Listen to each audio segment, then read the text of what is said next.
Hello friends, आप देख रहे हैं आपका चैनल शेयर बाजार विद आयुष। और दोस्तों बात करेंगे इस वीडियो में सभी आईपीओज अपडेट्स एंड जीएमपी के बारे में। तो आप लोग देखिएगा वीडियो को पूरा ज़रूर। तो शुरुआत दोस्तों हम करते हैं, लेकिन एक बात ध्यान रखिएगा, कल से ये आईपीओ का ओपनिंग होने वाला है जिसका नाम है जीएनजी इलेक्ट्रॉनिक्स, और एक और आईपीओ है इंडिक्यूब स्पेसेस। सो कल से दोस्तों एक्शन आपको बनता हुआ नजर आएगा किसमें, मेन बोर्ड आईपीओज में। आज डिटेल वीडियो दोस्तों आ जाएगा जीएनजी का और इंडिक्यूब का, मोस्ट प्रोबेबली कल तक अपलोड कर दूंगा मैं। लेकिन नो डाउट कह सकते हैं एक्शन तब आपको बनता हुआ नजर आएगा पूरे मेन बोर्ड आईपीओज के अंदर, बिकॉज एक्शन अब डेफिनेटली क्रिएट होगा। लेकिन यहाँ पर इन आईपीओ से बात करने से पहले हम बात करते हैं दोस्तों एनएसडीएल के आईपीओ को लेकर, क्योंकि इसको लेकर आप कह सकते हैं कि वेट हो रहा था। पहले बताया गया कि डेट्स जो है वो 24 से चालू होने वाला है ये आईपीओ, लेकिन अब दोस्तों ये अपडेट निकल कर आ रहा है कि सेबी से इनको एक और एक्सटेंशन मिला है। और कब तक का एक्सटेंशन मिला है ये आप देखिए। तो ये दोस्तों एक मेल मतलब आता हुआ नजर आया है जिसमें बताया गया है कि intimation regarding extension of in principle approval for the listing of shares of NSDL on a recognised stock exchange. जी हाँ, ये दोस्तों एक टाइप का लेटर जो है वो एनएसडीएल ने जारी करा है, और इसमें बताया जा रहा है कि किस तरीके से दोस्तों एनएसडीएल को एक और एक्सटेंशन मिलता हुआ नजर आया। और जो एक्सटेंशन मिलता हुआ देखने को मिला है वो कब तक, वो मिला है दोस्तों टिल अगस्त 14 2025। यानी ये बात ध्यान रखिएगा, अगले महीने की 14 तारीख तक कंपनी को एक्सटेंशन मिला है, 14 अगस्त तक एक्सटेंशन मिला है कि आप इससे पहले अब चाहे तो अपने आईपीओ को लिस्ट करवा ले, अदरवाइज आपका जो एक्सटेंशन है उसको सेबी फिर आगे चलकर हटा देगा, यानी फिर आपको पूरी प्रोसेस करनी पड़ेगी। तो कह सकते हैं दोस्तों एनएसडीएल नो डाउट कभी कहता है कि अभी आईपीओ आने वाला है, कभी पता चलता है नहीं अब आईपीओ आने वाला है, मतलब सोर्सेस कहते हैं। लेकिन अब यहाँ पर एक और नई डेट निकल कर आ रही है कि 14 अगस्त है, बिल्कुल भी नहीं। डेट जो आ रही है वो आ रही है दोस्तों अराउंड 29 जुलाई। जी हाँ, ये तारीख आती हुई नज़र आ रही है, और कहा जा रहा है कि इसके आसपास ही हमको हीरो मोटोकॉर्प का भी आईपीओ आता हुआ नजर आएगा, और इस आईपीओ भी, ये आईपीओ भी आपको एक्शन में आता हुआ नजर आएगा, लिस्ट होता हुआ नजर आएगा। तो ओवरऑल आप कह सकते हैं कि अभी एनएसडीएल को लेकर कंफर्मेशन नहीं है, लेकिन ये बात क्लियर है कि देखिए बहुत बड़ा समय नहीं दिया गया। 14 अगस्त का मतलब यही है कि देखिए बहुत नज़दीक डेट है, और कंपनी को अब कैसे भी करके अपने आईपीओ को लाने का ऊपर काम करना है, अदरवाइज कंपनी फिर अपना आईपीओ लेकर नहीं आ पाएगी। और मेजरली दोस्तों जिस तरीके से जीएमपी में एक्शन देखने को मिल रहा है, और जिस तरीके से एनएसडीएल ने, याद रखिएगा, आईपीओ फ्रीज होने के मेल भी ऑलरेडी दे दिए हैं सबको, मतलब जो उनके अनलिस्टेड शेयर्स है, याद रखिएगा, उस पर ट्रेड नहीं हो पा रहा है। तो इसका मतलब ये है कि देखिए कंपनी ने प्रोसेस तो पूरी शुरू कर दी है। हो सकता है कि क्योंकि एनएसडीएल को दोस्तों सिर्फ सेबी से अप्रूवल नहीं चाहिए, ये बात ध्यान रखिएगा, गवर्नमेंट से भी अप्रूवल चाहिए होता है। तो उसके कारण कह सकते हैं कंपनी जो है वो आईपीओ समय पर नहीं लेके आ पा रही है, इसलिए कंपनी ने थोड़ा सा एक्सटेंशन मांगा, इनको एक्सटेंशन मिला है। और अब मेजरली मुझे लगता है कि 29 जुलाई के आसपास ये आईपीओ ओपन हो जाना चाहिए किसी भी हाल में। अब देखते हैं होता क्या है, नहीं क्या नहीं होता है, बट ओवरऑल चांसेस तो लग रहे हैं, ये बात क्लियर है। एक और आईपीओ का दोस्तों आपको अपडेट देता हूं जिसका नाम है मिल्की मिस्ट। जी हाँ, इनके द्वारा फाइल किया गया है papers for 2035 crore IPO. Company ने टारगेट किया एक्सपांशन और डेट रिडक्शन। तो देखिए मिल्की मिस्ट डेयरी फूड जो इंडिया की one of the fastest growing package food companies है, इन्होंने अपना डीआरएचपी फाइल की with SEBI to raise 2035 crore IPO. ये जो आईपीओ रहने वाला है फ्रेश इशू रहेगा 1785 करोड़ का, तो ऑफर फॉर सेल रहेगा 250 करोड़ का। सो अगर आप लोग नहीं जानते तो दोस्तों मिल्की मिस्ट का हेडक्वार्टर जो है वो तमिलनाडु के अंदर है, रोड में। मिल्की मिस्ट दोस्तों यहाँ पर डिस्टिंक्टिव इनकी आइडेंटिटी है डेयरी सेक्टर के अंदर, की कंपनी का फोकस रहता है on exclusively on premium value added dairy products, जिसमें paneer, cheese, curd, yogurt, ice cream, ghee, butter होता है। जो कंपनी है वो सेल नहीं करती, याद रखिएगा, लिक्विड मिल्क, ये बात इंपॉर्टेंट है। ये एक स्ट्रैटेजिक डिसीजन है कंपनी का जो इनेबल करता है इनको to operate with higher margin and position itself more like an FMCG brand and a traditional dairy player. Because आपको पता होना चाहिए कि आप अगर दूध बेचेंगे, मिल्क बेचेंगे, तो उस पर ज़्यादा आपका मार्जिन नहीं बन सकता है, बिकॉज वो, याद रखिएगा, प्राइस को डिटरमाइन सरकार भी बहुत करती है, तो वो सारी चीज़ें होती है।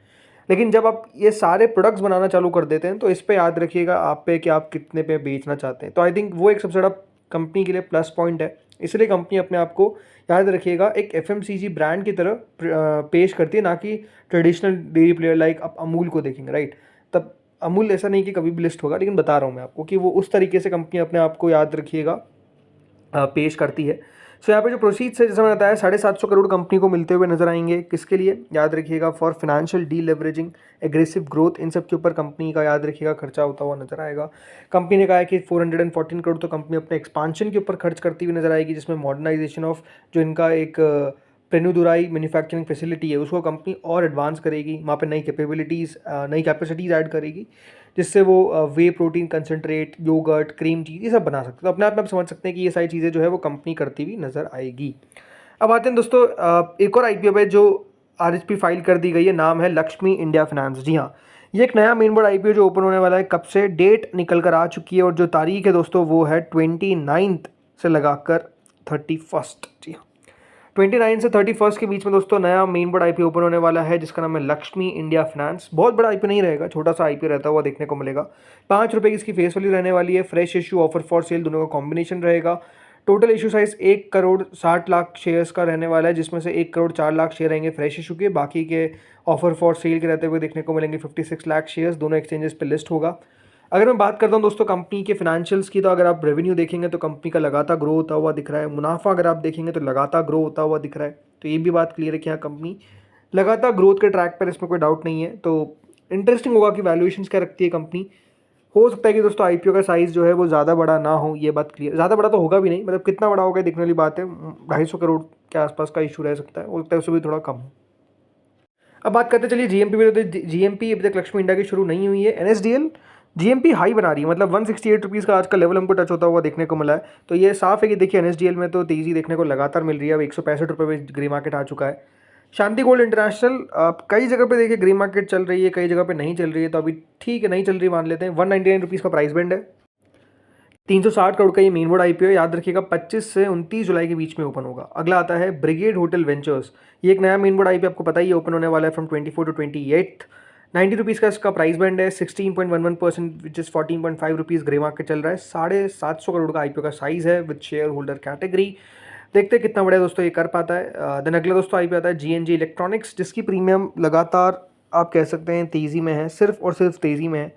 और इतना तेज़ी आपने देखे थोड़ा सा अनएक्सपेक्टेड है। बाकी अभी 101 रुपये का प्रीमियम विच इज़ 42.62%, 237 के प्राइस के सामने आप समझ सकते हैं शानदार प्रीमियम इस आईपीओ का चलता हुआ दिख रहा है। इंटरेस्टिंग होगा दोस्तों इस आईपीओ की एंकर बुक देखना आज के दिन की, क्या एंकर्स आते हैं, क्या तगड़े एंकर्स आते हैं। क्योंकि आईपीओ ज़्यादा बड़ा तो नहीं है, 460 करोड़ का है, बट ठीक है, इसकी एंकर बुक तब भी आप कह सकते हैं ठीक ठाक रहती हुई नजर आएगी। तो it is going to be interesting to see which name will come, right. कौन कौन से नाम है जो हमको आते हुए दिखते हैं। देन इंडिक्यूब स्पेसेस, यहाँ पर प्रीमियम उतना अच्छा नहीं है। 9.70% के आसपास प्रीमियम करंटली चलता हुआ दिख रहा है। 700 करोड़ का याद रखिएगा ये आईपीओ का साइज़ है।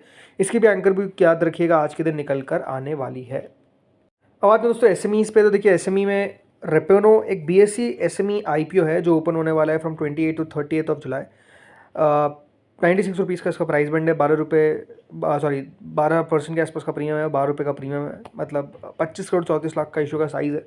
अब देखिए एक बात आपको साफ कहूँगा कि एसएमईस पे थोड़ा सा ग्रे मार्केट पे कम ही भरोसा रखिए। ज़्यादा बेटर है कि कंपनी को पढ़िए, क्योंकि क्या इसकी प्रीमियम सही भी है। बिकॉज बहुत बार होता ना क्या है कि थोड़ी बहुत प्रीमियम चल जाती है, बट बाद में होता क्या है कि जैसे दोस्तों वो आईपीओ हटता है, आईपीओ की ग्रे मार्केट गिर जाती है। तो थोड़ा सा उस बात का आपको ध्यान रखना है।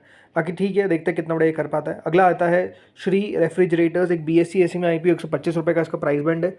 111 करोड़ का आईपीओ का साइज़ होने वाला है। 25 से 29 जुलाई के बीच में ये आईपीओ ओपन होगा। अगला आता है सेलोर ऐप इंडस्ट्रीज़, एक एसएमई आईपीओ जो करीबन 25 से 29 के बीच में ओपन होगा। 83 रुपीज़ का प्राइस बैंड है। 10 रुपये का इसका प्रीमियम है विच इज़ 12%।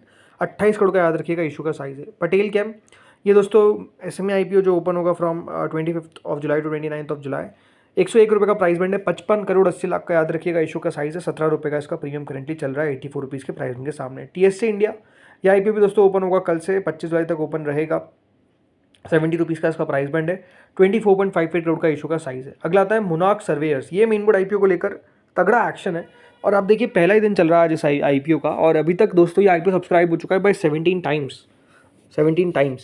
88 करोड़ का दोस्तों आईपीओ का साइज़ है। 250 रुपये का इसका प्राइस बैंड है, बट प्रीमियम देखिए 66% का है। एक इंटरेस्टिंग बात आपको बताता हूँ, कल इस आईपीओ की एंकर बुक निकल कर आई, और ये वंस इन अ वाइल होता है कि दोस्तों किसी एंकर बुक में एसएमई आईपीओ की मॉर्गन स्टैनली भी हिस्सा ले रहा है। कल इस आईपीओ में मॉर्गन स्टैनली की तरफ से पैसा डाला गया, विच इज़ क्वाइट इंटरेस्टिंग, वो भी एंकर के अंदर। तो ये अपने आप में देखिए चौंकाने वाली बात थी, बिकॉज जैसे मैंने बताया एसएमई आईपीओज में दोस्तों जो बड़े फंड्स होते हैं वो थोड़े से दूर रहते हैं, राइट, बिकॉज वहाँ पे शेयर्स भी उतना ज़्यादा नहीं मिलते हैं, लिक्विडिटी की प्रॉब्लम होती है। और दूसरी बात देखिए थोड़ा सा कंपनी को मैच्योर होने का वो समय देते हैं। बट द थिंग इज इस आईपीओ में ऐसा नहीं हुआ, मॉर्गन स्टैनली का पैसा आया, और एंकर बुक ओवरऑल भी इनकी जो एसएमई के हिसाब से थी वो शानदार थी। तो आई थिंक रिस्पॉन्स अच्छा मिलता हुआ देखने को मिलेगा इस आईपीओ को, क्लियरली दिखता है। भले एसएमई आईपीओ है लेकिन अच्छा रिस्पॉन्स मिल रहा है। और आप देख सकते हैं ना, पहले दिन 17 गुना याद रखिए सब्सक्राइब हो चुका है, तो ये बढ़िया करता हुआ दिखेगा। बट ओवरऑल वही एसएमई है तो अलॉटमेंट चांसेस बहुत ही कम रहते हैं। स्वास्तिका कैस्टल, ये आईपीओ भी याद रखिएगा ओपन हुआ था 21 तारीख को, आज कल आईपीओ का आखिरी दिन है, बल्कि अभी तक 2.83 टाइम सब्सक्राइब हुआ है। अब देखते हैं कितना बड़ा कर पाता है। 65 का इसका प्राइस बैंड है। साइवी इंफ्रा ये आईपीओ दोस्तों बंद होता हुआ नजर आएगा आपको कल के दिन। अभी तक 8 गुना के आसपास सब्सक्राइब हो चुका है, 20% के आसपास का प्रीमियम है। देखते हैं कल के दिन कितना सब्सक्रिप्शन आता है। अच्छा सब्सक्रिप्शन आ सकता है, इस प्रकार की थोड़ी उम्मीद है, बट लेट्स सी होता क्या है। देन अगला आता है मोनिका एल्कोवेव। इस आईपीओ का दोस्तों अलॉटमेंट आउट हो चुका है, कल के दिन लिस्टिंग है। इसकी लिस्टिंग देखना बहुत इंटरेस्टिंग रहने वाला है।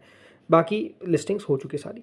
तो दोस्तों इस वीडियो में इतना ही था। होपफुली वीडियो अच्छा लगा होगा, अगर अच्छा लगा तो लाइक कर देना, चैनल से पहली बार जुड़े सब्सक्राइब करना। Thank you friends for watching this video.